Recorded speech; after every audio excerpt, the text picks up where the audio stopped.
Good day everybody. So in the previous video we started covering the current setup I have on my Glock 35 Gen 4 pistols for the IPSC Standard Division. In this video we're going to cover the trigger, what I've done to it and what works, and we're going to go over the basic maintenance intervals that I have on my guns. So to get going on the trigger group, I started running with basically all factory OEM components except for the trigger component springs. I started running the competition springs, which in all cases is essentially an increased power trigger spring, reduced power striker spring, typically a 4.5 pound, and the reduced power firing pin safety spring. I started running the Wolf gun springs, which work well, had no issues with them, but ultimately ended up running into issues where I couldn't get my hands on them easily. From there I moved over to the Tech springs. I'm very happy with those. Those are good springs. They're consistent between batches. The striker spring slightly heavier. It's probably in the region of 4.5 pounds. And from there I started experimenting with the Zev springs, which are also really good springs. You just need to keep in mind that the striker springs are rated as trigger pull and not necessarily a true spring rating. In other words, a 2-pound striker spring will give you, or subsequently should give you, a 2-pound trigger pull. I found that the 2-pound striker springs without running a reduced weight striker or firing pin in the gun would be unreliable and would give me light strikes. The 3-pound was perfectly fine. My typical trigger pull is between 3 and 3.5 pounds if I'm running the Tech competition spring set. When I was running the Wolf, I could get a little bit less than that. Probably realistically in the region of about 2.8 to 3.2 pounds consistently. The Tech springs work really well. I'll continue using those springs. From there, I changed over to the Apex trigger shoe earlier this year as an experiment. I felt that running a flat face trigger would hopefully promote me as the shooter to pull the trigger more directly backwards and give me a more consistent reference than the Radius OEM trigger shoe.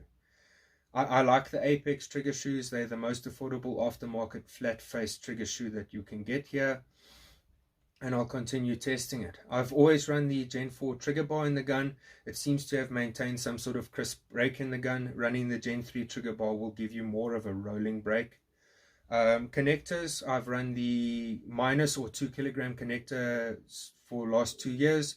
I have, however, recently got interested in trying out the Zev Pro connector, which also works really well in the gun. It gives it a nice break, and then there seems to be less ratchets or walls in the trigger pull.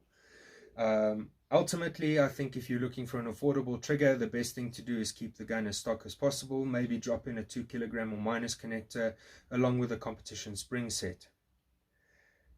That's basically covered the trigger group, what I've tried, what works the best.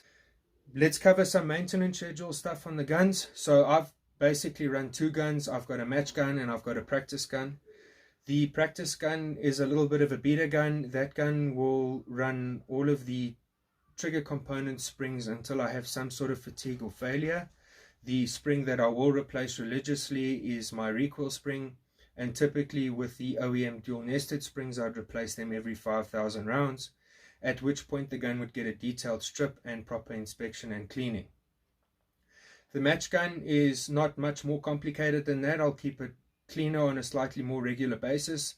I'll wipe off any excess dirt or buildup every 1,500 rounds or so. Recoil spring will be replaced along with every other spring in the gun every 5,000 rounds as a preventative maintenance point of view.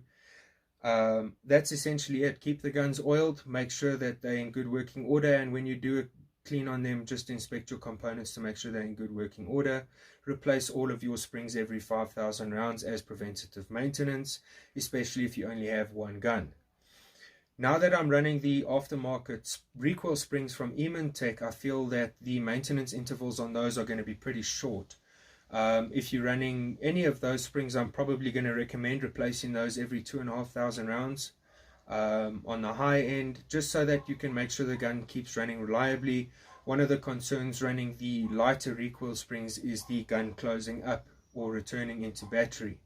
You need to make sure that that's happening reliably to make sure that the gun is functioning and is safe. And as always, guys, I hope that this helps you out. One thing to keep in mind is please make sure that with any of the modifications that you make to your gun, that a certified Glock armorer inspects or installs the components. and that the utmost care is taken when you do these modifications. The gun needs to remain safe, all of the safeties need to function, and obviously everyone wants to have a good safe day on the range. I hope this video helps you guys. If you have any questions, please feel free to send me a message. As always, I'll answer it to the best of my abilities. Stay safe, and we'll see you on the range soon. Cheers.